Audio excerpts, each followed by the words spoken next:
Auzubillahi minasyaitonirrajim. Bismillahirrahmanirrahim. Alhamdulillah wassalatu wassalamu ala Rasulillah wa ala alihi wa sahbihi wa man wala. Rabbi zidni ilma, Rabbi shrah li sadri wa yassir li amri wahlul 'uqdatam min lisani yafqahu qawli. Allahumma shalli wa sallim ala nabiyyina Muhammad. Allahumma la sahla illa ma ja'altahu sahla wa anta taj'al hazna idza syi'ta sahla.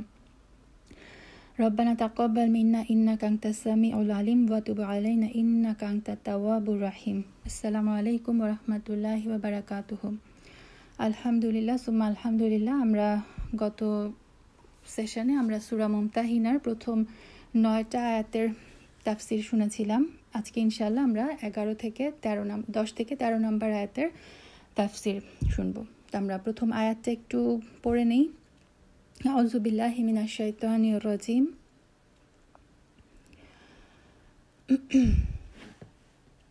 ইয়া আইয়ুহাল্লাযীনা আমানু ইযা জাআকুমুল মুমিনাতু মুহাজিরাতিন ফামতাহিনুহুন আল্লাহু আ'লামু বিঈমানিহিন فإن علمتموهن مؤمنات فلا ترجعوهن إلى الكفار لا هن حل لهم ولا هم يحلون لهن وآتوهم ما أنفقوا ولا جناح عليكم أن تنكحوهن إذا آتيتموهن أجورهن ولا تمسكوا بعصام الكوافر واسألوا ما أنفقتم وليسألوا ما أنفقوا ذلكم حكم الله يحكم بينكم والله عليم حكيم. আলহামদুলিল্লাহ। আমরা প্রথমে একটু অনুবাদটা করে নিই, তারপর আমরা তাফসীরে যাব ইনশাআল্লাহ। ইয়া আইয়ুহাল্লাযীনা আমানু, হে ঈমানদাররা, হে যারা ঈমান এনেছো। ইযা জাআকুমুল মুমিনাতু, যখন তোমাদের কাছে, যা মানে আসা, যখন তোমাদের কাছে আসে, মুমিনাত মানে হচ্ছে মুমিন মহিলারা। কোন মুমিন মহিলারা? মুহাজিরাতিন, যারা মুহাজির হয়ে। এই মুহাজির মহিলারা কারা, এটা আমরা একটু পরে আসছি। আমি জাস্ট প্রথমে আয়াতটার সরল অনুবাদটা করে নিই। যখন মুহাজির মুমিন মহিলারা তোমাদের কাছে আসে, তখন ফামতাহিনুহুন্না, তখন তোমরা তাদেরকে পরীক্ষা করো। আমরা বলি না ইমতিহান, ইমতিহান মানে টেস্ট, পরীক্ষা। তো আল্লাহ আযজা ওয়া জাল এখানে রাসূল সাল্লাল্লাহু আলাইহি সাল্লামকে নির্দেশ দিচ্ছেন এবং তার সাথে যারা ঈমানদার তাদেরকে নির্দেশ দিচ্ছেন, যখনই কোনো মুমিন মহিলারা মুহাজির হয়ে তোমাদের কাছে আসবে, তখন তোমরা তাদের পরীক্ষা নাও, ঈমানের পরীক্ষা নাও। আল্লাহু আ'লামু বিঈমানিহিন্না, যদিও আল্লাহ সবচেয়ে ভালো জানেন তাদের অন্তরের যে ঈমান, সেই সম্পর্কে আল্লাহ সর্বজ্ঞাত। কারণ আমরা জানি আল্লাহ অন্তরের সমস্ত খবর জানেন। আল্লাহু আলিমুম বিযাতিস সুদূর, আমাদের অন্তরে কি আছে সেটাও আল্লাহ খুব ভালো জানেন। যদিও আল্লাহ তাদের ঈমান সম্পর্কে খুব ভালো জানেন, তারপরেও তোমরা তাদেরকে পরীক্ষা নাও।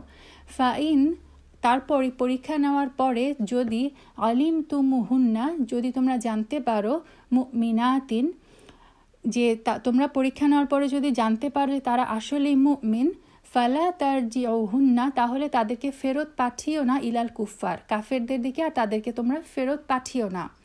লা হুন্না হিল্লুল লাহুম, কেন? কারণ এই মুমিন নারীরা তখন কাফেরদের জন্য আর হালাল না। মানে যদি তারা কাফের, হাজব্যান্ড ওয়াইফ দুইজনে কাফের ছিল, কিন্তু ওয়াইফটা যখন মুসলিম হলো, ইসলাম গ্রহণ করলো, তখন সে আর ওই কাফের হাজব্যান্ডের জন্য হালাল না। ওয়ালা হুম ইয়াহিল্লুনা লাহুন্না, এবং তারাও এই মুমিনদের জন্য হালাল না। ওয়া আতুহুম, এবং তাদেরকে তোমরা দিয়ে দাও, মা আনফাকু, যা তারা খরচ করেছে। মানে বিয়ের সময় আমরা জানি যে ছেলেরা মেয়েদেরকে কি দেয়? মোহরানা দেয়। সো যে হাজব্যান্ড বিয়ের সময় যে মোহরানাটা মেয়েদেরকে, তোমার ওয়াইফকে দিয়েছিল, সেই ওয়াইফ যখন সেই কাফের হাজব্যান্ডকে ত্যাগ করে ইসলাম গ্রহণ করে মুসলিমদের কাছে, মানে মদিনায় হিজরত করে আসে, তখন আল্লাহ নির্দেশ দিচ্ছেন যে তারা তোমাদেরকে যেই মোহরটা দিয়েছিল, যে খরচ তোমাদের উপর করেছিল, তোমরা তাদেরকে সেটা ফেরত দিয়ে দাও। ওয়ালা জুনাহা আলাইকুম, এবং এই ঈমানদাররা, মানে যে মদিনায় যারা বসবাস করছে, তাদেরকে আল্লাহ বলছেন যে তোমাদের উপর কোনো গুনাহ নাই, যে তানকিহুহুন্না, যে তোমরা তাদেরকে বিয়ে করো। মানে এখন ওই মুসলিম মহিলারা, মানে যারা সদ্য ইসলামে প্রবেশ করে তোমাদের কাছে হিজরত করে আসলো, তোমাদের উপর কোনো গুনাহ নেই যে তোমরা তাদেরকে বিয়ে করো। ইদা, যখন, শর্ত হচ্ছে তাই তুমু হুন্না উজুরহুন্না, যদি তোমরা তাদেরকে তাদের যে ন্যায্য মোহর, যদি তোমরা মোহরানা আদায় করো তবে তোমরা তাদেরকে বিয়ে করতে পারো। ওয়ালা তুমসিকু, এবং তোমরা ধরে রেখো না ইসওয়ামিল কাওয়াফির, কাফেরদের যে বিবাহ বন্ধন, মানে কাফেরদের কুফরির যে বন্ধন তাদেরকে বেঁধে রেখো না। ওয়াস আলু, এবং তোমরা চাও মা আনফাকতুম, যা তোমরা খরচ করেছো।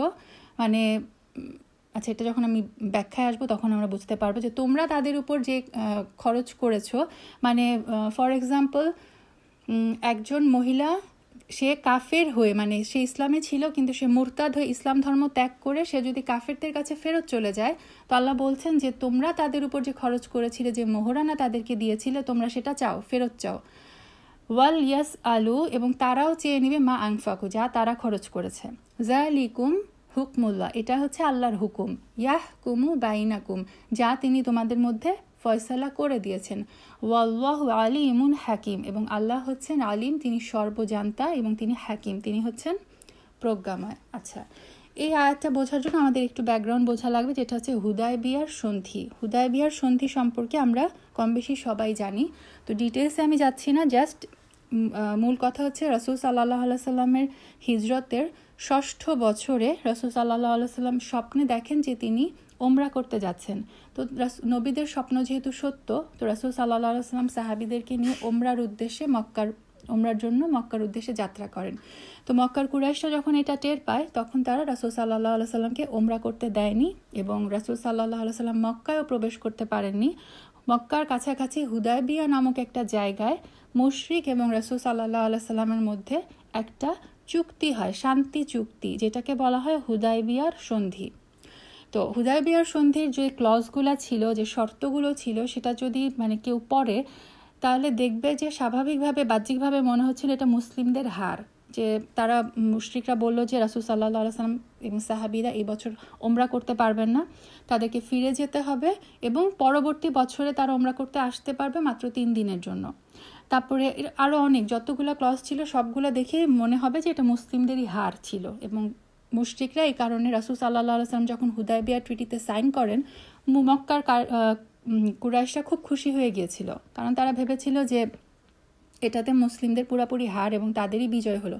কিন্তু আল্লাহ আজ্জা ওয়াজাল হচ্ছেন সব কিছুর মানে সর্বজান্তা, তিনি হচ্ছেন বেস্ট প্ল্যানার। তিনি এটাকে বলেছিলেন ফাতহে মুবিন। সূরা ফাত নাজিল হয় এই হুদায়বিয়ার সন্ধিকে ঘিরে, যেখানে আল্লাহ প্রথমেই আয়াতে বলে দিয়েছেন ইন্না ফাতাহনা লাকা ফাতহাম মুবিনা, অবশ্যই আমরা তোমাদেরকে দিয়েছি পরিষ্কার বিজয়, একদম ক্লিয়ার বিজয়। তো বাহ্যিকভাবে কেউ কিন্তু বুঝতে পারছিল না যে এটাতে মুসলিমদের বিজয় কিভাবে আছে। এবং ইভেন ওমর রাদিয়াল্লাহু তাআলা আনহু আবু বকর রাদিয়াল্লাহু তাআলা আনহুকে জিজ্ঞেস করলেন যে আমরা কি হকের উপর নাই, আমরা কি সত্যের উপরে নাই, তাহলে আমরা কেন এই রকম একটা চুক্তিতে আমরা কেন অ্যাগ্রি করব, কেন সাইন করব। সুবহানাল্লাহ। পরে ওই যে হুদায়বিয়ার মানে সন্ধি করে ফেরার সময় আল্লাহ আজ্জা ওয়াজাল এই যাত্রাপথে এই সূরা ফাত নাজিল করেন এবং জানিয়ে দেন যে এটা আসলে সুস্পষ্ট একটা বিজয়। কোরআনে আমরা আরেকটা জায়গায় ফাত পাই, যে সূরা নাসরে আমরা পড়ি না, ইযা জাআ নাসরুল্লাহি ওয়াল ফাত, ওইখানে যে বিজয়ের কথা বলা হয়েছে সূরা নাসরে সেটা হচ্ছে মক্কা বিজয়ের কথা। আর সূরা ফাতহে যে বিজয়ের কথা বলা হয়েছে সেটা হচ্ছে এই হুদায়বিয়ার সন্ধির কথা, হুদায়বিয়ার সন্ধির যে বিজয় সেটার কথা। তো হুদায়বিয়ার সন্ধির একটা ক্লজ ছিল, একটা চুক্তি ছিল এরকম যে যদি মক্কা থেকে কোনো ব্যক্তি মদিনায় চলে যায় মুসলিম হয়ে, তাহলে রাসূল সাল্লাল্লাহু আলাইহি সাল্লাম সেই ব্যক্তিকে ফেরত দিতে বাধ্য থাকবেন, তাকে আবার মক্কায় ফেরত পাঠাতে হবে। অথচ মদিনা থেকে যদি কেউ মুশরিক হয়ে যদি মক্কায় ফেরত আসে, মক্কার কুরাইশরা তাকে আর ফেরত পাঠাবে না।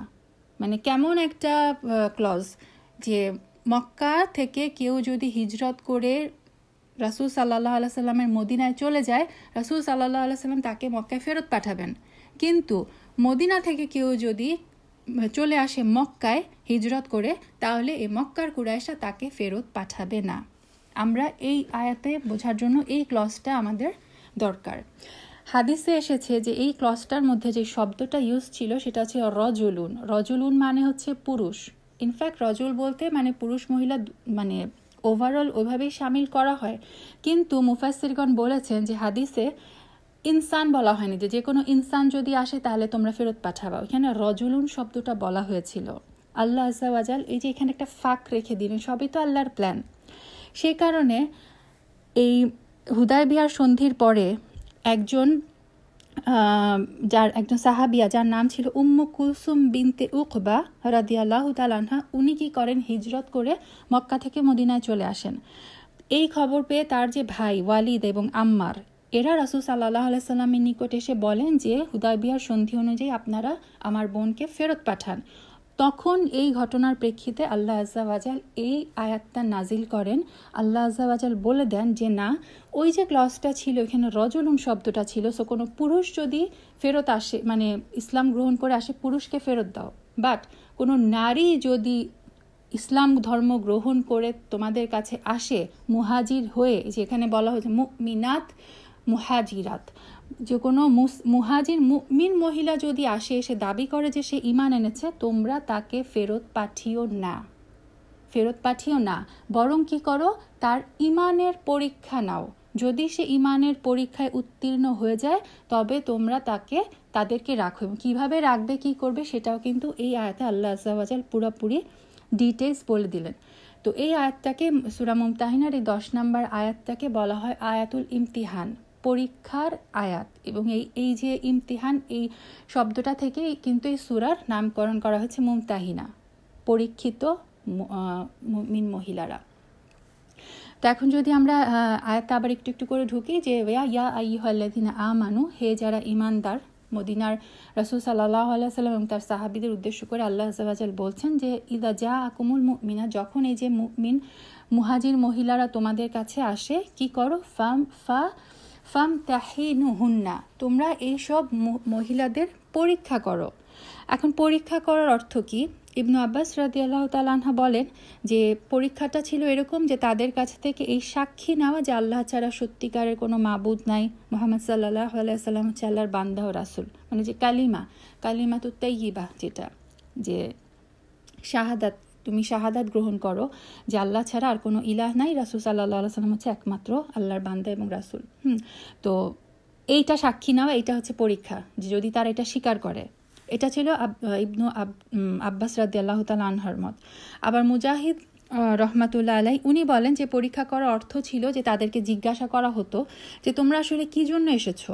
যদি এরকম হয় যে তাদের হাজব্যান্ডের উপরে তারা রাগ করে চলে এসেছে, যে হাজব্যান্ডের সাথে ঝগড়া হলো, সে এখন হিজরত করে মদিনায় চলে আসলো, আসলে ইসলাম গ্রহণ করে না, ইসলামটা জাস্ট একটা উসিলা হিসেবে যদি গ্রহণ করে, তো এই পরীক্ষা করে যে তাদের আসলেই তারা কি স্বামীর প্রতি অসন্তুষ্ট করে বা রাগ করে যদি চলে আসে, তাহলে কি করো, তাদেরকে আবার স্বামীর কাছে ফেরত পাঠিয়ে দাও। আর ইকরিমা রহিমাহুল্লাহ বলেন যে তাদেরকে বলা হয় যে আল্লাহ তাআলা রাসূলের প্রতি ভালো, মানে তাদেরকে এই টেস্টটা নেওয়া হয় যে তোমরা কি আল্লাহ এবং রাসূলের প্রতি ভালোবাসা ছাড়া অন্য কোনো কারণে এসেছো। হয় না যে মানে যেটা বললাম যে ফ্যামিলিতে ক্রাইসিস হলো, সে এই হাজব্যান্ডকে ছেড়ে চলে গেল, বললো যে না আমি হিজরত করে এখন চলে গেলাম, অথবা যে যেই জায়গায় আমি আছি সেই জায়গা আমার ভালো লাগছে না, আমি এই কারণে মদিনায় হিজরত করলাম, ওইসব কারণে যদি হয় তাহলে ওই মহিলাকে ফেরত পাঠাতে হবে। কিন্তু একজন মহিলা যদি শুধুমাত্র আল্লাহ এবং তার রাসূল সাল্লাল্লাহু আলাইহি সাল্লামকে ভালোবেসে ইসলামের সব কিছু জেনে শুনে শাহাদা পুরাপুরি অন্তর দিয়ে বিশ্বাস করে যদি ইসলামে ফেরত মানে যদি হিজরত করে আসে, তাহলে সেই মুসলিম নারীদেরকে আল্লাহ আজ্জা ওয়াজাল বললেন যে তোমরা তাদেরকে ফেরত পাঠিও না।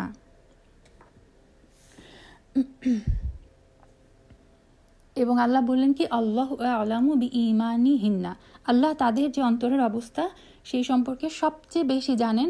তারপরেও তোমরা বাহ্যিক একটা পরীক্ষা তাদের ঈমানের নাও, যদি পাশ করে ফিরিয়ে দিও না, আর যদি মানে এই পরীক্ষা ফেল করে তাহলে তুমি আবার তাদেরকে সেই কাফের হাজব্যান্ডের কাছে ফেরত পাঠাও। এই বিধানটা কিন্তু শুধুমাত্র ওই ওই মুহাজির নারীদের জন্য ছিল না। এটা কিন্তু কিয়ামত পর্যন্ত আমরা জানি যে কোরআনের সমস্ত বিধানগুলো কিয়ামত পর্যন্ত প্রযোজ্য। সো কিয়ামত পর্যন্ত এই বিধান থাকবে। এই জমানায় যদি কোনো অমুসলিম নারী ইসলাম ধর্ম গ্রহণ করে মানে মুসলিম সমাজে প্রবেশ করতে চায়, তখন কি করতে হবে? আমাদের সেই নারীর জন্য উপযুক্ত সমস্ত ব্যবস্থা করে দিতে হবে। সোসাইটির, একটা মুসলিম সমাজের কিন্তু এই দায়িত্বটা নিতে হবে। আমরা অনেক সময় দেখি যে অনেকেই যখন ইসলাম ধর্ম গ্রহণ করে, রিভার্ট হয়, তখন কি করে? তাদের পরিবার তাদেরকে ত্যাগ করে। সো তখন একটা মেয়ে মানে কোথায় থাকবে, সে কোথায় থাকবে, তার একটা সামাজিক একটা নিরাপত্তার অভাব হয়ে যায়। এটা কিন্তু আছে, এরকম ঘটনা অনেক ইউটিউবে আপনারা দেখতে পাবেন যে মানে অসহায় হয়ে যায়। ইসলাম ধর্ম গ্রহণ করার পরে তাকে বাসা থেকে বের করে দেওয়া হয়, সো মেয়েটার কোনো যাওয়ার জায়গাও থাকে না। আল্লাহ আজ্জা ওয়া জাল এইখানে এই আয়াতের মাধ্যমে কিন্তু খুব সুন্দর করে এই ধরনের কেসে কি করতে হবে সেটা আমাদেরকে জানিয়ে দিচ্ছেন। আল্লাহ বলছেন যে ফাইন আলিম তুমুহুন্না মুমিনাত, যদি তোমরা জানতে পারো যে তারা সত্যি মুমিন, ফালা তারজিউহুন্না, তাদেরকে তোমরা পাঠিও না ইলাল কুফফার, কাফেরদের দিকে আর ফেরত পাঠিও না। কেন ফেরত পাঠাবে না? লা হুন্না হিল্লুল লাহুম, কারণ একবার যখন কোনো মহিলা ইসলাম ধর্ম গ্রহণ করে তখন কাফের হাজবেন্ডের সাথে থাকা তার জন্য আর বৈধ না। একজন মুমিন নারী একজন কাফেরের জন্য হালাল না। কাফের স্বামীর জন্য কোনো মুসলিম নারী হালাল না। আগে বিবাহিত ছিল তারপরেও হালাল না। ইসলাম কবুল করার পরে সেই মহিলা ওই হাজবেন্ডের জন্য, ওই লোকের জন্য মানে হারাম হয়ে যায়। তাহলে কিভাবে আজকালকার যুগে কেউ যদি বলে যে না, একজন মুসলিম নারী ইচ্ছা হলো তো সে মুশরিক কোনো কাফেরকে বিয়ে করে ফেললো, এটা কিন্তু টোটালি আনঅ্যাকসেপ্টেবল। এটা কিন্তু এই আয়াত থেকে আমরা বুঝে ফেলি যে যে আগে ম্যারিড ছিল, অলরেডি ম্যারিড ছিল, তখন মহিলা ইসলাম ধর্ম গ্রহণ করার পরে সে তার হাজবেন্ডের জন্য মানে হারাম হয়ে যায়। আল্লাহ যেন আমাদের সবাইকে বোঝার তৌফিক দেন। এটা কিন্তু ইসলামের প্রাথমিক যুগে বৈধ ছিল। যেমন আমরা জানি যে রাসূল সাল্লাল্লাহু আলাইহি সাল্লামের যে কন্যা জায়নাব রাদিয়াল্লাহু তাআলা আনহার যে হাজবেন্ড ছিল আবুল আস কিন্তু অনেক বছর পরে হচ্ছে ইসলাম ধর্ম গ্রহণ করে, এবং বদরের যুদ্ধে কিন্তু আবুল আস বন্দী হয়। হ্যাঁ, এবং জায়নাব রাদিয়াল্লাহু তাআলা আনহা হচ্ছে তার ওই যে মুক্তিপণ হিসেবে তার মা খাদিজা রাদিয়াল্লাহু তাআলা আনহার একটা হার মুক্তিপণ হিসেবে রাসূল সাল্লাল্লাহু আলাইহি সাল্লামের কাছে কিন্তু পাঠান। এবং ওই হারের ঘটনা আমরা সবাই জানি যে হারটা রাসূল সাল্লাল্লাহু আলাইহি সাল্লাম দেখে মানে কেঁদে ফেলেন, এবং উনি বলেন যে এই মুক্তিপণটা আমি গ্রহণ করতে পারবো না। সাহাবীদের সাথে উনি করেন যে তোমরা, এটা হচ্ছে তার মার খাদিজা রাদিয়াল্লাহু তাআলা আনহার একটা হার, সো তোমরা এই মুক্তিপণ সহ এই বন্দীকে ফেরত পাঠিয়ে দাও। এবং তারপরে হচ্ছে রাসূল সাল্লাল্লাহু আলাইহি সাল্লাম ওই যে আবুল আসকে বলেন যে তার শর্ত হচ্ছে তাকে মুক্তি দেওয়া হবে, তবে জায়নাবকে মদিনায় পাঠিয়ে দেওয়া হবে। আচ্ছা, তবে এই যে এই আয়াত আসার পরে আমরা বুঝলাম যে নারী যখন মুসলিম হয়ে যায় তখন সাথে সাথেই সেই বিয়ে হচ্ছে মানে কাট হয়ে যায় আর কি, সে আর তখন আর হালাল থাকে না। আচ্ছা, তারপরে আল্লাহ আজ্জা ওয়া জাল বলছেন যে তারা হালাল না। আচ্ছা, ওয়া আতুহুম মা আনফাকু, এবং তাদেরকে তোমরা দিয়ে দাও। একটা মহিলা যখন আসলো ইসলাম ধর্ম গ্রহণ করে, তো ওই যে হাজবেন্ড তাকে বিয়ের সময় একটা মোহরানা দিয়েছিল, তার উপর খরচ করেছিল, তো ওয়াইফ যদি ওখান থেকে এখন চলে আসে, হাজব্যান্ডের জন্য এটা একটা আর্থিক একটা মানে ক্ষতির মতো হয়ে যায় যে আমি আমার ওয়াইফকে মোহরানা দিলাম, তার পিছনে আমি এতদিন স্পেন্ড করলাম, কিন্তু কি হলো, আমার ওয়াইফ এখন ইসলাম ধর্ম গ্রহণ করে আমাকে ছেড়ে চলে গেল। তো আল্লাহ তো আল হাকিম, তিনি কিন্তু মানে জাস্ট একদম মানে ন্যায়পরায়ণ। আল্লাহ আজ্জা ওয়া জাল বিধান দিয়ে দিলেন যে তারা তোমার উপরে যে খরচটা করেছিল, আতুহুম মা আনফাকু, তারা যে খরচ তোমার উপর করেছিল সেটা ফেরত দিয়ে দাও, মোহরানা তাদেরকে ফেরত দিয়ে দাও। তারপরে ওয়ালা জুনাহা আলাইকুম, তারপর মুসলিমদেরকে বলা হচ্ছে যে তোমরা এখন কি করতে পারো, এই যে নারীরা ইসলাম ধর্ম গ্রহণ করে চলে আসলো, তোমরা এখন তাদেরকে বিয়ে করতে পারো। তবে এইটা ভেবো না যে যেহেতু তারা এখন আশ্রিতা, তারা এখন মানে হিজরত করে চলে এসেছে, তাদের কোনো যাওয়ার জায়গা নাই, সো আমি এখন বিয়ে করবো, সো একটা লামসাম মোহরানা দিলাম না। আল্লাহ বলছেন যে তোমরা তখনই তাদেরকে বিবাহ করতে পারবে ইদা আতাইতুমুহুন্না উজুরহুন্না, যখন তোমরা তাদেরকে তাদের যে ন্যায্য মোহর, যদি মোহরানা আদায় করতে পারো ন্যায্য মোহর, তবেই তোমরা তাদেরকে বিয়ে করবে। সো এখন যদি কেউ মনে করে যে আমি যে জন্মসূত্রে মুসলিম তাকে বিয়ে করতে একটা মানে লাখ টাকার মোহরানা সেট করলাম, কিন্তু একজন রিভার্টেড মুসলিম যে হচ্ছে একটা ভালনারেবল সিচুয়েশনে আছে তাকে আমি কোনো মতে বিয়ে করে ফেলবো কোনো মানে লামসাম অ্যামাউন্ট দিয়ে, সেটা কিন্তু হবে না। ইসলাম কিন্তু জাস্ট রিলিজিয়ান। আল্লাহ আজ্জাওয়াজাল বলেই দিলেন যে তুমি ন্যায্য মোহরানা দিয়ে অবশ্যই তাকে বিয়ে করতে হবে। যদি বিয়ে করতে চাও ন্যায্য মোহরানা দিয়ে তোমরা তাদেরকে বিয়ে করো। এবং আরেকটা কথা বললেন যে ওয়ালা তুম সিকু, এবং তোমরা বেঁধে রেখো না ইসাম, ইসাম মানে হচ্ছে বন্ধন, তোমরা কিসের বন্ধনে বেঁধে রেখো না, ইসলামিল কাওয়াফির, কাফেরদের যে কুফরির বন্ধন, কুফরির বন্ধনে তাদেরকে বেঁধে রেখো না। মানে হচ্ছে তারা ওই যে কাফেরদের সাথে বিবাহ বন্ধনে আবদ্ধ ছিল, তোমরা সেই সিচুয়েশন থেকে তাদেরকে উদ্ধার করো। বিবাহ বিচ্ছেদ হয়ে গেছে, সো কী করো, তাদেরকে তোমরা ন্যায্য মোহরানা দিয়ে বিয়ে করো। এবং এখানে একটা শর্ত আছে যেটা আমরা তাফসিরে পাই, যেটাকে বলা হয় ইস্তিবরাই রাহিম, মানে হচ্ছে জরায়ুর বন্ধন ছিন্ন করো। এই বিয়েগুলার একটা শর্ত ছিল যে ওই মহিলা যখন ওইখান থেকে চলে আসে, হতে পারে সে প্রেগনেন্ট অবস্থায় আছে, তার মানে পেটে তার আগের হাজব্যান্ডের সন্তান থাকতে পারে। এই কারণে শর্তটা দিয়ে দেওয়া হলো যে এই যে ইস্তিবরাই রাহিম, জরায়ুর বন্ধন ছিন্ন করতে হবে, মানে প্রেগনেন্ট তার একটা হায়েজ একটা পিরিয়ড মান্থ অপেক্ষা করতে হবে। যদি এই ইদ্যতের টাইমটা মানে একটা পিরিয়ড যদি টাইম হয়ে যায় এবং যদি দেখা যায় যে পিরিয়ড হয়ে গেছে তার মানে সে প্রেগনেন্ট না, তখন শিওর হয়ে যে সে তার পেটে তার আগের হাজব্যান্ডের কোনো সন্তান নাই, এটা যখন শিওর হয়ে যাবে তখন হচ্ছে তোমরা ন্যায্য মোহর দিয়ে তাদেরকে বিয়ে করতে পারবে। হ্যাঁ, সো এটাকে বলা হচ্ছে এই যে তোমরা এই বিবাহের যে বন্ধন, ওই যে কাফেরদের বন্ধন, এটা ধরে রেখো না, মানে যে জরায়ুর যে বন্ধন সেটাকেও তোমরা ছিন্ন করে দাও, এটা শিওর হয়ে তারপর হচ্ছে তোমরা বিয়ে করো। তারপর বলা হচ্ছে ওয়াস আলু মা আনফাকতুম, এবং তোমরা চেয়ে নাও তোমরা যেটা ব্যয় করেছো। মানে এখানে বলা হচ্ছে উল্টা কথা, যে যদি কোনো মদিনা থেকে যদি কেউ নারী ইসলাম ধর্ম ত্যাগ করে মুরতাদ হয়ে যদি ফর এক্সাম্পল মক্কায় চলে গেল, মানে কাফিরদের কাছে যদি সে চলে যায়, তখন আল্লাহ বলছেন যে তোমরা চেয়ে নাও যেটা তোমরা তাদের উপর ব্যয় করেছো, যে মোহরানা তোমরা তাদেরকে দিয়েছিলে সেই মোহরানাটা তোমরা চেয়ে নাও, যেটা খরচ করেছো সেটা ফেরত চাও। ওয়াল ইয়াস আলু মা আংফাকু, এবং তারাও চেয়ে নিবে যেটা হচ্ছে তারা খরচ করেছে। মানে এটা উভয় পক্ষ থেকে, যে একজন মহিলা যদি ওই পাশ থেকে মানে কাফিরদের থেকে তোমাদের কাছে চলে আসে, সেই মহিলা যেন তার যে মোহরানা সে পেয়েছিল সেটা ওই আগের কাফের হাজব্যান্ডের কাছে ফেরত দিয়ে দেয়। আবার তোমাদের কোনো ওয়াইফ যদি ইসলাম ধর্ম ত্যাগ করে কাফেরদের কাছে চলে যায়, তাহলে সেই মহিলাও যেন সেই মহিলাদের কাছ থেকেও তোমরা যে মোহরানাটা দিয়েছো সেটা ফেরত চাও। তারপর আল্লাহ বলছেন যালিকুম হুকমুল্লাহ, এটা হচ্ছে আল্লাহর হুকুম, ইয়াহকুমু বাইনাকুম, যেই হুকুমের মাধ্যমে তিনি তোমাদের মধ্যে যেই মানে ফয়সালা করে দিলেন। সো তোমরা মানে হচ্ছে এই ফয়সালা করে দিয়েছেন, সো তোমরা এই ফয়সালা মেনে নাও। ওয়াল্লাহু আলিমুন হাকিম, আল্লাহ হচ্ছে সব জানতা, আল্লাহ হচ্ছেন হাকিম।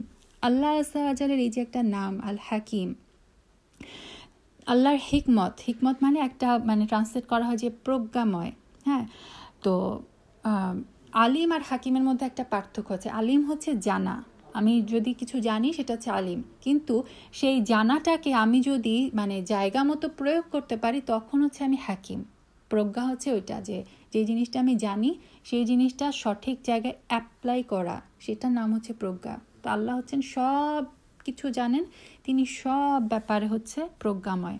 আল্লাহর যে হিকমত সেটা দুইটা ভাগে মানে ভাগ করা যায়, একটা হচ্ছে সৃষ্টিগত আর একটা হচ্ছে শরিয়াগত। মানে হচ্ছে আল্লাহ তাআলা যাই সৃষ্টি করেছেন সব কিছুর মধ্যে হিকমত আছে। আরেকটা হচ্ছে যেটা শরীয়তগত যে বিধিবিধান আল্লাহ আজ্জাওয়াজাল দেন, সব কিছুর মধ্যেই কিন্তু হিকমত আছে। যেমন আল্লাহর সৃষ্টিগত হিকমত কি, যে আল্লাহ কাউকে ধনী করেন, কাউকে দরিদ্র করেন, এটার মধ্যে হিকমত আছে। আল্লাহ আজ্জাওয়াজাল মানে বিষধর সাপ সৃষ্টি করেছেন, তিনি মশা, তা যেগুলো আমাদের আপাত দৃষ্টিতে মনে হয় যে এটা এত বিরক্তিকর একটা জিনিস, আল্লাহ এটা কেন সৃষ্টি করলেন, আল্লাহ তো না সৃষ্টি করলেই পারতেন। সুবহানাল্লাহ, আল্লাহ হচ্ছেন আল হাকিম, তার প্রত্যেকটা সৃষ্টির পিছনে কোনো না কোনো হিকমত আছে।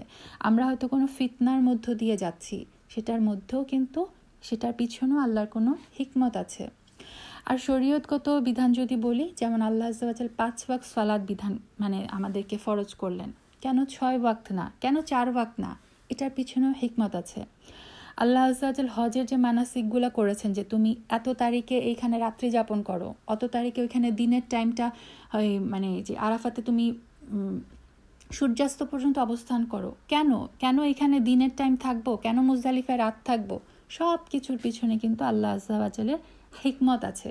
তো আমরা আল্লাহর সৃষ্টি, আমাদের হচ্ছে আমরা অনেক কিছুই বুঝি না, অনেক সময় আমাদের খুব কাছে মনে এটা আমার সাথে কেন হচ্ছে, এটা কেন এরকম, এটা কেন এরকম না। আপাত দৃষ্টিতে মনে রাখতে হবে আল্লাহ আজ্জা ওয়া জালের নাম আল হাকিম। আমরা যদি একটা নাম আল হাকিমের তাফসিরটা যদি বুঝতে পারতাম, তাহলে যে কোনো বিপদে আপদেও কিন্তু আমরা বিচলিত হব না। কারণ আমাদের মনে রাখতে হবে যে সব কিছুর পিছনে আল্লাহর কোনো না কোনো হিকমত আছে। সো আল্লাহ নির্ধারিত কদরের উপরে সন্তুষ্ট থাকাটা আসলে তখন সহজ হয়ে যায়। আলহামদুলিল্লাহ। আচ্ছা, তারপরে 11 নম্বর আয়াত আল্লাহ বলছেন, ওয়া ইন ফাতাকুম শাইউন, ওয়া ইন এবং যদি, ফাতাকুম, ফাতাটা হচ্ছে মানে কিছু হাতছাড়া হয়ে যাওয়া, হাতছাড়া হয়ে যাওয়া, এই যে এখানে ওয়াফাত আমরা বলি না যে ওয়াফাত মানে মারা যাওয়া, ওইটাও কিন্তু হাতছাড়া হয়ে যাওয়া। সো এই ফাতা থেকে কিন্তু যে ওয়াফাত শব্দটা আসে, তারা যদি তোমাদের হাতছাড়া হয়ে যায়, এই হাতছাড়া হয়ে যাওয়া বলতে এখানে বোঝাচ্ছে যে যে সমস্ত স্ত্রীরা কুফরির উপরে বহাল থাকলো বা অথবা ইসলাম ধর্ম গ্রহণ করার পরে তারা আবার ইসলাম ত্যাগ করে মুরতাদ হয়ে তারা যদি কাফিরদের কাছে চলে যায়, তাদের কথা বলা হচ্ছে যে শাইউম মিন আজওয়াজিকুম, তোমাদের স্ত্রীলোক থেকে, তোমাদের স্ত্রীদের থেকে কিছু মানুষ যদি, কিছু স্ত্রী যদি তোমাদের কাছ থেকে হাতছাড়া হয়ে যায়, ইলাল কুফার, কাফিরদের কাছে যদি তারা চলে যায়, তাদের বিধান কি, ফাআকাবতুম, এবং এরপর যদি তোমরা কোনো সুযোগ পাও, সুযোগ পাও প্রতিশোধ নেওয়ার বা শাস্তি দেওয়ার। কোরআন আমরা পড়ি না যে ইন্নাল্লাহু শাদীদুল ইকাব, আল্লাহ শাস্তি দানে অতি কঠোর। এই যে আকাবা, এটা হচ্ছে একটা শাস্তি দেওয়া বা প্রতিশোধ নেওয়া।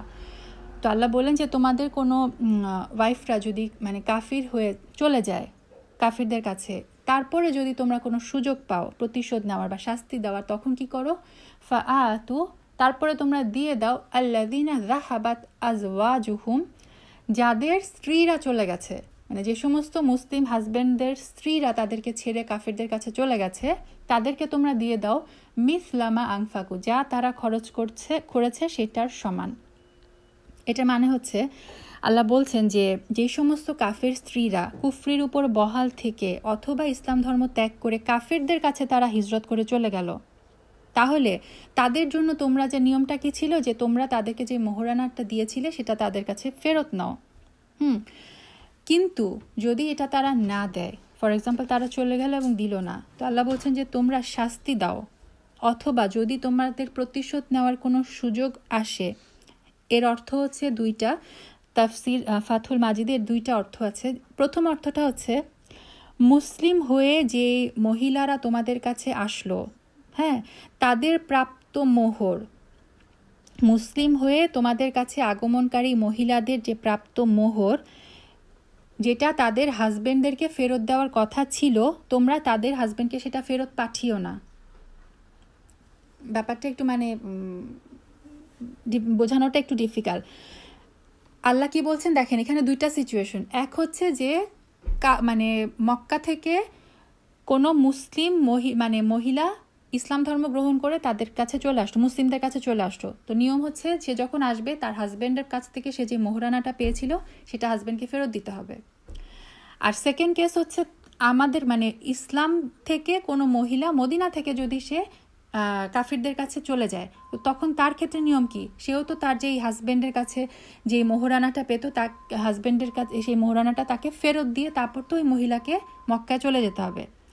এখন আল্লাহ বললেন যে তোমরা মানে যদি এরকম হয় যে কোনো মহিলা চলে আসলো বা তোমাদের কাছ থেকে কোনো মহিলা চলে গেল কিন্তু সে মোহরানাটা ফেরত দিয়ে গেল না, তখন তোমাদের কাছে যখনই প্রতিশোধ নেওয়ার কোনো সুযোগ আসবে, মানে কোনো ইসলাম ধর্ম গ্রহণ করে একটা মহিলা আসলো, তখন তুমি তাদের সেই মোহরানাটা ওই কাফেরদেরকে ফেরত না দিয়ে, এই যে এখানে যার ওয়াইফ চলে গেল অথচ সে মোহরানাটা ফেরত দিয়ে গেল না, তোমরা এই মোহরানাটা তাকে দিয়ে দাও, মানে টিট ফর ট্যাট। ওই পক্ষ থেকে যেহেতু তোমাদেরকে টাকা ফেরত না দিয়ে চলে গেল, ওই পক্ষ থেকে যখন তোমাদের কাছে কেউ আসবে তোমরাও টাকা ওদেরকে ফেরত না দিয়ে এই টাকা নিয়ে এই যে মানে যেই লোকের ওয়াইফ চলে গেল তাকে দিয়ে দাও। এটা হচ্ছে তখন কি হবে, হিসাবটা সমান সমান হয়ে যাবে। আর এটার আরেকটা অর্থ হচ্ছে যে তোমরা যখন কাফিরদের সাথে জিহাদ করবে, যে গনিমতের মাল, যুদ্ধলব্ধ যে মাল তোমরা অর্জন করবে, গনিমতের মাল হচ্ছে বন্টন করে দেওয়া হয়। বন্টনের পূর্বে কি করবে, বন্টনের পূর্বে যে মুসলিমদের ওয়াইফরা চলে গেল কাফিরদের কাছে, হ্যাঁ, তাহলে ওই তারা যেই পরিমাণ অর্থটুকু ওই ওয়াইফের পিছনে ব্যয় করেছিল সেই অর্থটুকু কি করো, গনিমতের মাল থেকে তাদেরকে দিয়ে দাও, যাতে ওই হাজব্যান্ডটা মানে তার যে ক্ষতিটা সেই ক্ষতিটা যাতে পূরণ হয়। তো এইভাবে আল্লাহ আযজা ওয়া জাল বললেন যে তোমরা এই যে যখনই সুযোগ পাবে এইভাবে তোমরা শাস্তি দাও বা এইভাবে তোমরা এই প্রতিশোধটা নাও। এবং আরেকটা বলা আছে, এটা ইবনে কাসিরেও এসেছে, যে যদি গনিমতের মাল থেকেও ক্ষতিপূরণ সম্ভব না হয় তাহলে যে বাইতুল মাল থেকে তাদেরকে সাহায্য করা হবে। ওয়াত্তাকুল্লাহ, এবং আল্লাহকে ভয় করো, আল্লাযী আনতুম বিহি মুমিনুন, যার উপরে তোমরা হচ্ছে ঈমান এনেছো। মানে আমরা তো একমাত্র আল্লাহর উপরে ঈমান আনি, এবং যে সমস্ত মুসলিমরা মহিলারা আসলো তারা তো একমাত্র আল্লাহর উপরে ঈমান এনে এই ইসলাম ধর্মে আসলো, হিজরত করে আসলো। আল্লাহ বলছেন যে তোমরা আল্লাহকে ভয় করো, ব্যক্তি জীবন, পারিবারিক জীবন, প্রত্যেকটা ক্ষেত্রে হচ্ছে আল্লাহকে ভয় করো। তাকওয়ার উপরে যদি একটা মানুষ থাকে কখনো সে ভুল করতে পারে না, যদি ভুল করেও ফেলে সে ভুলের উপর সে অটল থাকে না, সে সাথে সাথে কি করে, তওবা করে আল্লাহর কাছে ফিরে আসে।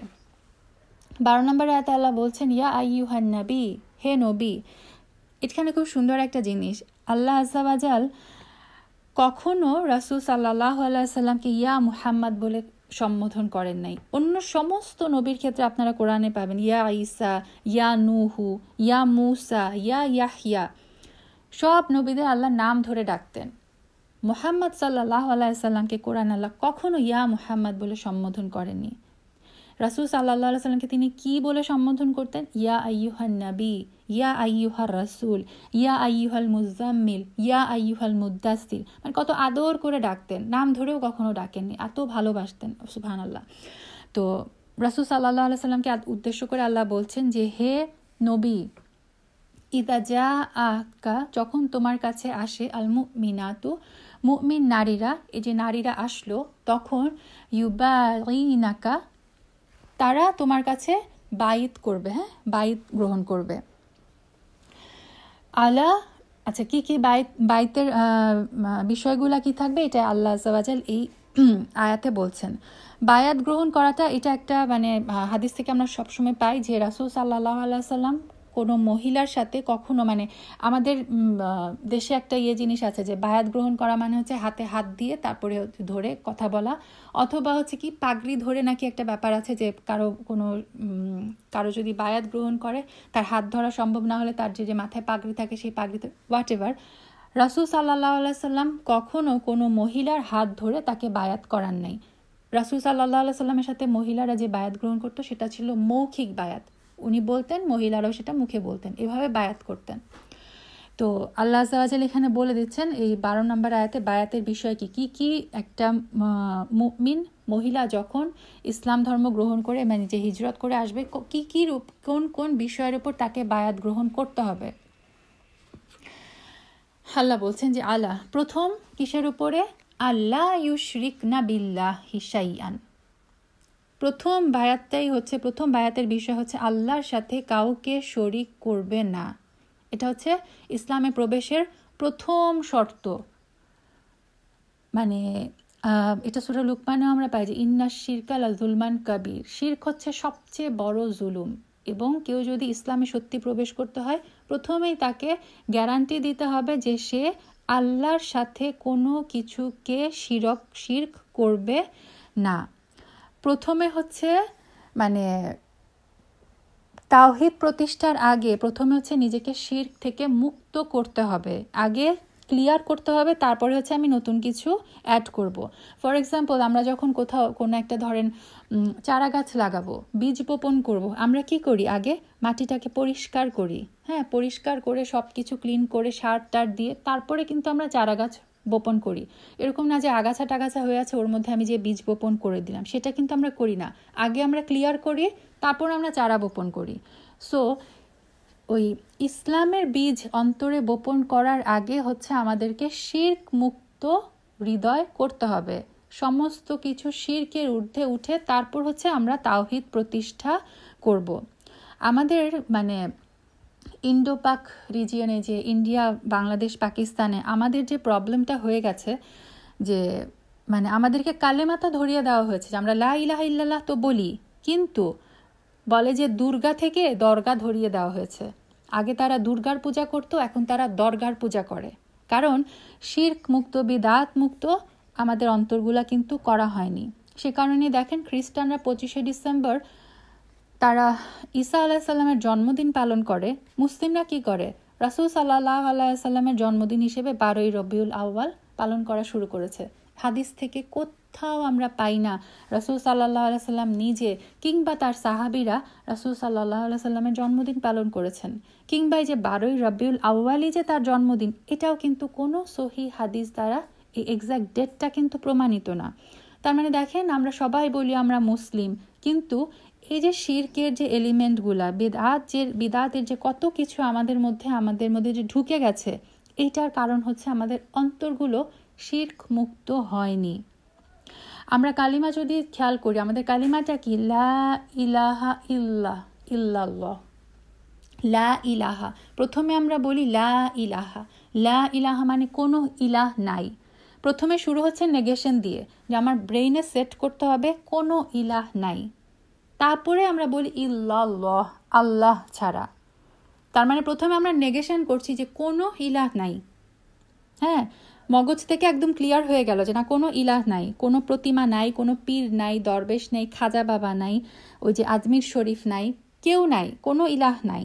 তারপরে আমরা বলি ইল্লাল্লাহ, একমাত্র আল্লাহ হচ্ছে আমার প্রভু। ইলাহ হচ্ছেন একমাত্র আল্লাহ।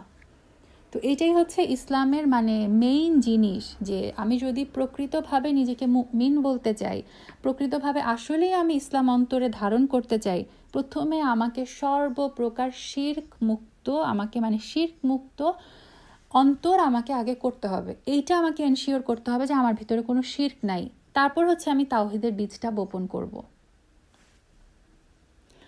আগে আমাকে ডিক্লেয়ার করতে হবে যে না, লা ইলাহ, কোনো ইলাহ নাই। তারপর হচ্ছে আমি তাওহীদের ঘোষণা দিচ্ছি ইল্লাল্লাহ, একমাত্র আল্লাহ হচ্ছে আমার ইলাহ। একমাত্র আল্লাহর জন্যই আমরা সেজদা করি, একমাত্র আল্লাহরই আমরা ইবাদত করি, একমাত্র আল্লাহর কাছে আমরা চাই। কোনো খাজা বাবা, পীর বাবা আমাকে কোনো কিছুতে হেল্প করতে পারবে না। দুনিয়ায় কারো কোনো ক্ষমতা নাই আমাকে কোনো কিছু একটা দেওয়ার, অথবা আমার কোনো উপকার করার, আমার কোনো অপকার করার, যদি না আল্লাহ আজ্জা ওয়াজাল পারমিশন দেন। তার মানে সব কিছু হচ্ছে এক আল্লাহর ইশারায় চলে। লা হাওলা ওয়ালা কুওয়াতা ইল্লা বিল্লাহ। তো এটা আল্লাহ আজ্জা ওয়াজাল বললেন যে প্রথম বায়াতের প্রথম শর্তটাই হচ্ছে, প্রথম বিষয়টাই হচ্ছে যে কোনো কিছুর সাথে শিরক করবে না তারা, আল্লাহর সাথে কোনো কিছুতে না। সেকেন্ড শর্ত হচ্ছে ওয়ালা ইয়াসরিকনা, তারা চুরি করবে না। বায়াত করতে হবে যে চুরি করবে না। তারপরে শর্ত ওয়ালা ইয়াজনিনা, তারা জিনা করবে না, ব্যভিচার করবে না। আবু সুফিয়ানের স্ত্রী যে হিন্দ, যিনি হচ্ছে রাদিয়াল্লাহু তাআলা আনহা, তিনি মক্কা বিজয়ের পরে মানে ইসলাম ধর্ম গ্রহণ করেছেন। তো উনি ছিলেন কিন্তু ওই যে রাসূল সাল্লাল্লাহু আলাইহি সাল্লামের চাচা হামজার যে কলিজা যে চিবিয়েছিলেন সেই হিন্দ। তো উনি যখন বায়াত গ্রহণ করছিলেন, যারাই বায়াত গ্রহণ করেছে সবাইকে এই জিনিসগুলো মানে বলতে হতো আর কি। তো উনি যখন এই ওয়ালা ইয়াজনিনা, জিনার করার এই শর্তে যখন আসলেন, তখন উনি বলে ফেললেন যে আরে স্বাধীন মহিলারা আবার জিনা করে নাকি। মানে তখনকার সম্ভ্রান্ত মহিলারা, দেখেন সে হচ্ছে এতই মানে ঘৃণা করতো ইসলামকে, যে সে রাসূল সাল্লাল্লাহু আলাইহি সাল্লামের চাচা হামজা রাদিয়াল্লাহু তাআলা আনহুর মানে এইরকম একটা জঘন্য কাজ করলো। তারপরেও কিন্তু তাদের জন্য জিনা করাটা ছিল একটা মানে অসম্ভব ব্যাপার, মানে অচিন্তনীয়। এবং সে বলেও ফেলেছিল যে স্বাধীন মহিলারা আবার জিনা করে নাকি। অথচ আজকের যদি আমরা আমাদের সমাজের দিকে তাকাই, তাহলে মুসলিম সমাজের দিকে যদি তাকাই, তাহলে আমরা দেখব যে জিনা, ব্যভিচার কিভাবে আমাদের মধ্যে ছড়িয়ে গেছে। আল্লাহ যেন আমাদের সবাইকে রক্ষা করেন। তারপরে শর্তটা হচ্ছে ওয়ালা ইয়াকতুলনা আওলাদুহুন্না, তারা তাদের সন্তানদেরকে হত্যা করবে না।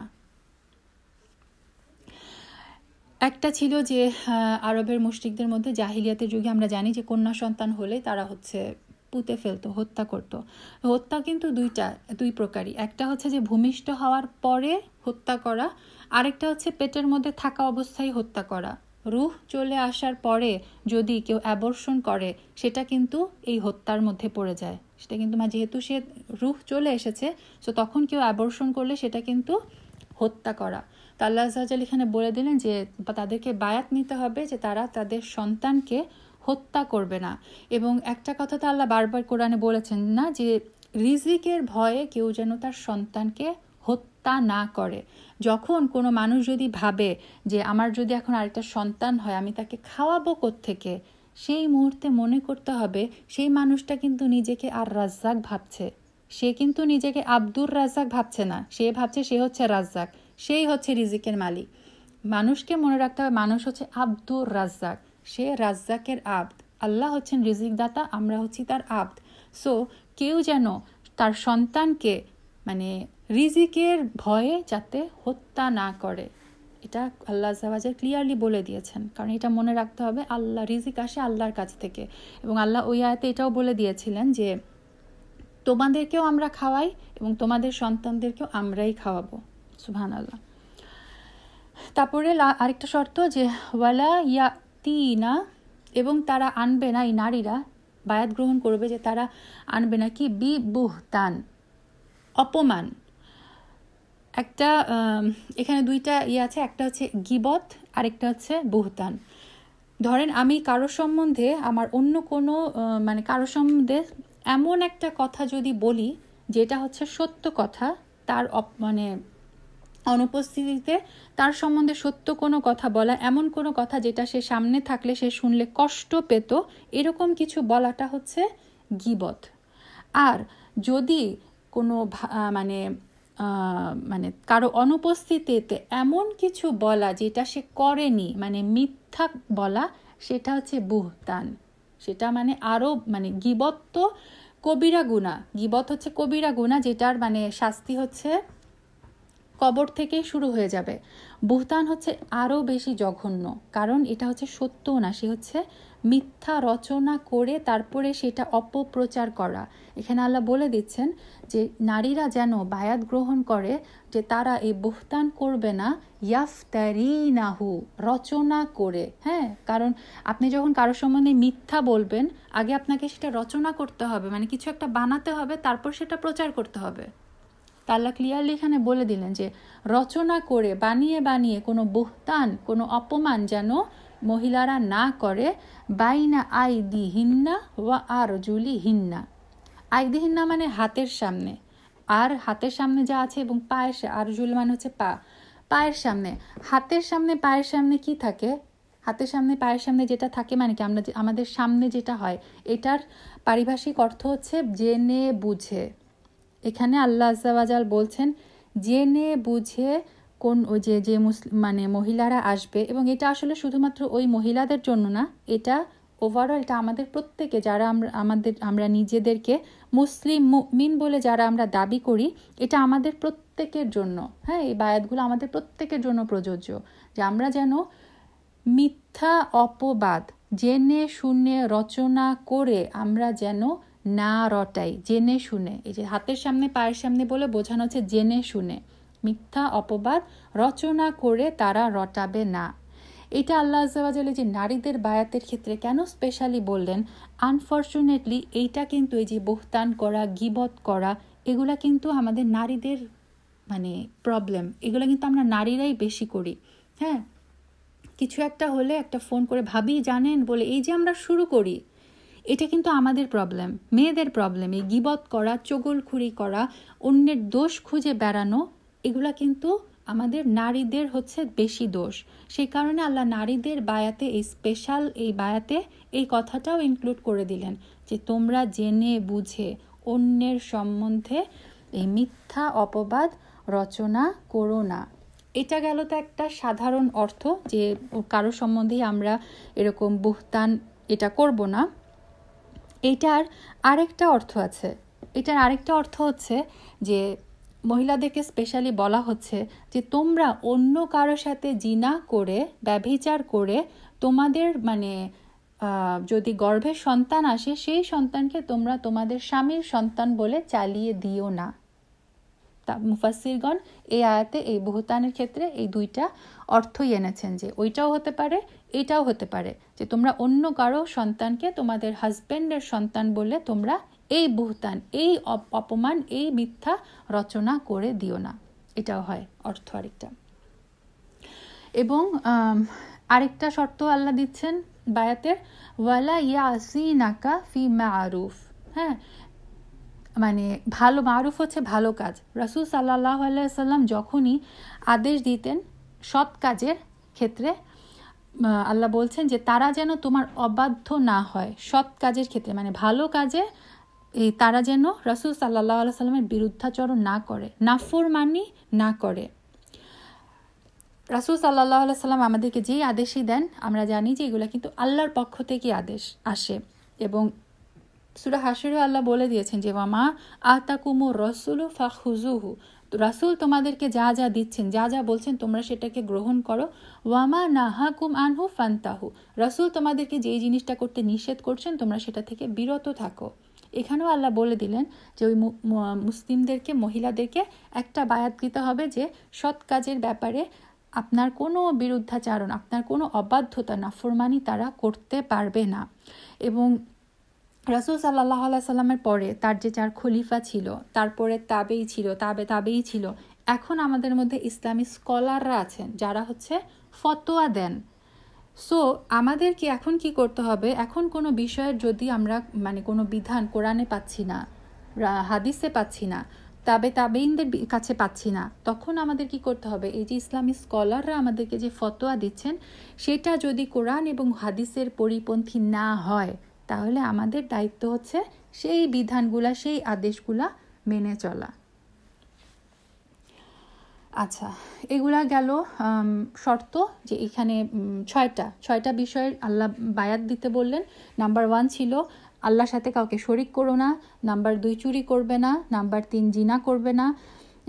4 নাম্বার ছিল যে সন্তানদেরকে হত্যা করবে না। 5 নাম্বার ছিল জেনে শুনে কারো বিরুদ্ধে যে অপবাদ রচনা করে রটাবে না। এবং 6 নাম্বার দেখলাম রাসূল সাল্লাল্লাহু আলাইহি সাল্লামের কোনো আদেশ, ভালো কাজের আদেশের ব্যাপারে কোনো বিরুদ্ধাচারণ করা যাবে না। এই বায়াতগুলো যদি কেউ দেয় তখন আল্লাহ আযজা ওয়া জাল বলছেন তারপরে ফাবাইহুন্না, তুমি তাদের বায়াত গ্রহণ করো, ওয়াস্তাগফির লাহুন্না, তাদের কাছে ক্ষমা চাও। ইন্নাল্লাহা গফুরুর রাহিম, কেন? কারণ নিশ্চয়ই আল্লাহ হচ্ছেন গফুর, যিনি অত্যন্ত ক্ষমাশীল, যিনি বারবার ক্ষমা করেন। আল্লাহ হচ্ছেন রহিম, তিনি হচ্ছেন পরম মমতাময়, পরম দয়াময়। এই আয়াতটা খুবই ইম্পর্ট্যান্ট আমাদের জন্য, সবার জন্য। একজন মুসলিম মেয়ে হিসেবে কি আসলে আমাদের করতে হবে। লাস্ট আয়াত, আলহামদুলিল্লাহ, লাস্ট আয়াত আল্লাহ বলছেন ইয়া আইয়ুহাল্লাযিনা আমানু, হে ঈমানদাররা, মানে যারা ঈমান এনেছো, যারা বলো যে যারা ঈমান এনেছো, যারা ঈমানদার, লা তাতাওয়াল্লাউ, তোমরা বন্ধুত্ব করো না, কওমান, এমন কওমের সাথে, এমন মানুষদের সাথে, গদিবাল্লাহু আলাইহিম, যাদের উপরে আল্লাহর গজব নাজিল হয়েছে, যাদের উপরে আল্লাহ রাগান্বিত হয়েছেন, এমন মানুষের সাথে, এমন কওমের সাথে তোমরা বন্ধুত্ব করো না। দেখেন সূরা মুমতাহিনা শুরুও হয়েছিল কিন্তু এটা দিয়ে না, যে তোমরা এরকম কাফিরদেরকে ওয়ালি হিসেবে গ্রহণ করো না। শেষও হচ্ছে সেইভাবেই, যাদের উপর আল্লাহর গজব, যাদের উপর আল্লাহ রাগান্বিত হয়েছেন, কাফির, মুশরিক, পীরের পূজারী, কবর পূজারী, খ্রিস্টান, ইয়াহুদি, তাদেরকে তোমরা ওয়ালি হিসেবে গ্রহণ করো না। হ্যাঁ, তাদেরকে তোমরা পরম বন্ধু হিসেবে গ্রহণ করো না। কারণ কি? তাদের উপর আল্লাহর গজব, আল্লাহ হচ্ছে তাদের উপরে রাগান্বিত। আমরা কিন্তু সূরা ফাতিহাও সব প্রতিদিন পড়ি না, মিনিমাম 17 বার, যে গায়রুল মাগদুবি আলাইহিম, গজব প্রাপ্ত যারা, তাদের পথ না, ওয়ালা দাল্লিন, যারা পথভ্রষ্ট তাদের পথ যেন আল্লাহ আযজা ওয়া জাল আমাদেরকে সেই পথে যেন না নেন। তারপর আল্লাহ বলছেন যে কদ ইয়াইসু, তারা নিরাশ হয়ে গেছে, তারা এই যে কাফিররা যাদের উপর আল্লাহ রাগান্বিত, তারা নিরাশ হয়ে গেছে মিনাল আখিরতি পরকাল থেকে, কামা ইয়াইসাল কুফারু যেভাবে কাফিররা নিরাশ হয়ে গেছে মিন আসহাবিল কুবুর কবর অধিবাসী থেকে, কবরবাসীদের কাছ থেকে যেভাবে কাফিররা নিরাশ হয়ে গেছে। এটার মানে হচ্ছে এখানে ইমাম ইবনে কাসির রাহিমাহুল্লাহ উনি দুইটা কথা বলেছেন যে কিভাবে নিরাশ হয়ে গেছে। কাফিরদের একটা নিরাশা হচ্ছে যে জীবিত কাফিররা তাদের যে মৃত কবরস্থ কাফিরদের ব্যাপারে নিরাশ হয়ে গেছে যে এরপরে তারা আবার তাদের সাথে মিলিত হবে, কেননা তারা কিন্তু পুনরুত্থানে বিশ্বাস করে না। আমরা কি বিশ্বাস করি? আমরা বিশ্বাস করি যে আমাদের আত্মীয় স্বজন, আমাদের মানে আগের প্রজন্ম এবং আমাদের পরবর্তী প্রজন্ম যারা সৎ আমল করবে, যারা সৎ কাজ করবে, তাদের সাথে ইনশাআল্লাহ আমরা জান্নাতে একত্রিত হব, আমাদের আবার মিলন হবে।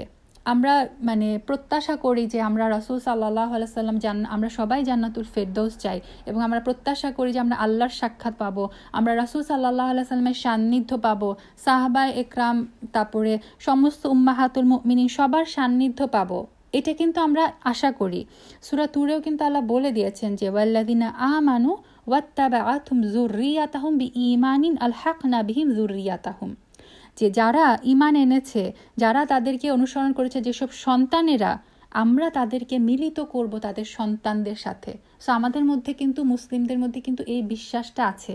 আমরা পরকালে বিশ্বাস করি, আমরা বিশ্বাস করি আমাদের আত্মীয় স্বজন, আমাদের সন্তান, রাসূল সাল্লাল্লাহু আলাইহি ওয়াসাল্লাম, সমস্ত সাহাবা, সমস্ত ওলামা একরাম সবার সাথে আমরা মিলিত হওয়ার প্রত্যাশা করি। কাফেররা কিন্তু এটা থেকে হতাশ। কাফেররা কিন্তু পুনরুত্থানে বিশ্বাস করে না। সো তারা আবার তাদের এই কবরবাসীদের সাথে মিলিত হবে, এইটা থেকে তারা হতাশ। এবং এই আয়াতের আরেকটা অর্থ হচ্ছে কাফেররা যখন কবরে প্রবেশ করবে তখনই তারা দেখবে যে আসল তাদের অবস্থানটা কি। সো তারা যখন কবরে ঢুকবে, যখনই মানে কবরের আযাব তাদের উপর চলে আসবে, যখন জান্নাত জাহান্নাম সব কিছু তাদের কাছে ক্লিয়ার হয়ে যাবে, পরকালের ব্যাপারে কিন্তু তারা নিরাশ হয়ে যাবে। কবরবাসীরা কি হয়ে গেছে? কাফের কবরবাসীরা পরকাল থেকে মানে তারা নিরাশ হয়ে গেছে, তাদের আর কোনো কল্যাণের কোনো আশা নাই। কিন্তু পক্ষান্তরে আমরা যারা মুমিন, আমরা যারা মুসলিম, তারা আমরা মৃত্যুর সময় মানে টের পেয়ে যাব যে আমাদের অবস্থানটা কই। যদি আল্লাহর মানে অনুগ্রহে আমরা জান্নাতবাসী হই, তাহলে কি হবে? আমাদের কবরগুলোকে জান্নাতের বাগান করে দেওয়া হবে এবং জান্নাত থেকে মানে কবরে একটা জানালা খুলে দেওয়া হবে, যেখান থেকে মানুষ জান্নাতে সে সুঘ্রাণ পাবে, আলো পাবে, সব কিছু জান্নাতের কাফন তাকে পরানো হবে। তার মানে কি, আমরা মুমিন মুসলিম যদি সত্যি সত্যি হই, আমরা কিন্তু কবরবাসী, আমরা কিন্তু নিরাশ হব না। কবরেও আমরা আশায় থাকবো, অপেক্ষায় থাকবো কবে হবে সেই দিন, কিয়ামত, যেদিন আমি মানে চিরস্থায়ী সেই আমার জান্নাতে প্রবেশ করব। তো এখানে আল্লাহ আযজা ওয়া জাল এই কবরবাসীদের যে কাফিরদের যে হতাশা, এটাকে এই ইমাম ইবনে কাসির এই দুইটা হতাশার কথা বলেছেন। যে এক হচ্ছে তারা তাদের যে মানে কবরস্থ যে মৃত কবরস্থ কাফির, তাদের ব্যাপারে তাদের সাথে আবার মিলিত হবে, এই ব্যাপারেও তারা হতাশ, এটাও তারা আশা করে না। এবং কবরে প্রকৃত অবস্থা দেখে কাফিররা কি করবে? আল্লাহর আখিরাতের যে রহমতের আশা, সেটা থেকেও তারা নিরাশ হয়ে গেছেন। সো এরকম লোকদের ক্ষেত্রে, এরকম লোক যাদের উপর আল্লাহর এই গজব এবং যারা এই মানে নিরাশ হয়ে গেছে, তাদেরকে আল্লাহ আযজা ওয়া জাল বলছেন যে হে ঈমানদাররা, তোমরা তাদের সাথে ওয়ালি হিসেবে মানে একদম অন্তরঙ্গ বন্ধু হিসেবে তোমরা তাদেরকে গ্রহণ করো না। সুবহানাল্লাহ। যতটুকু আমরা এই সূরাটা মানে খুব ছোট, দেখেন 13 আয়াতের একটা সূরা, কিন্তু এত ইম্পর্ট্যান্ট একটা সূরা, এত লেসন আছে এই সূরার মধ্যে। যতটুকু আমরা বুঝলাম, যতটুকু আল্লাহ আমাদেরকে বোঝার তৌফিক দিলেন, সেটার উপর যেন আমরা আমল করতে পারি। এবং আল্লাহ আযজা ওয়া জাল এখানে এই যে স্পেশালি আমরা এখানে সবাই মানে নারী, এবং নারীদের ক্ষেত্রে স্পেশালি এই সূরাটা মানে অ্যাপ্লিকেবল। এবং নারীদের কি কি বিষয় যে বায়াত গ্রহণের কথা আসলো, এই প্রত্যেকটা ব্যাপারে, প্রত্যেকটা বায়াত যেন আমরা নিজের সাথে মানে নিজেরা গ্রহণ করি, নিজেরা যেন এই স্পেশালি এই জিনিসগুলোর উপর আমল করার, অটুট থাকার তৌফিক যেন আল্লাহ আযজা ওয়া জাল আমাদেরকে দেন। যতটুকু বললাম, যদি ভালো কিছু বলে থাকি সম্পূর্ণ আল্লাহর পক্ষ থেকে, যদি ভুল কিছু বলে থাকি আল্লাহ আযজা ওয়া জাল যেন আমাকে মাফ করেন, সেটা আমার নাফস এবং শয়তানের পক্ষ থেকে। আল্লাহ আযজা ওয়া জাল আমাদেরকে যেন কোরআনের সঙ্গী করে নেন, কোরআন বোঝার, কোরআন বুঝে আমল করার তৌফিক দেন। ওয়া মা তৌফিকি ইল্লা বিল্লাহ। সুবহানাকাল্লাহুম্মা বিহামদিক আশহাদু আল্লা ইলাহা ইল্লা আনতা আস্তাগফিরুকা ওয়া আতুবু ইলাইক। সুবহানা রাব্বিকা রাব্বিল ইজ্জাতি আম্মা ইয়াসিফুন ওয়া সালামুন আলাল মুরসালিন আলহামদুলিল্লাহি রাব্বিল আলামিন। আসসালামু আলাইকুম ওয়া রাহমাতুল্লাহি ওয়া বারাকাতুহু।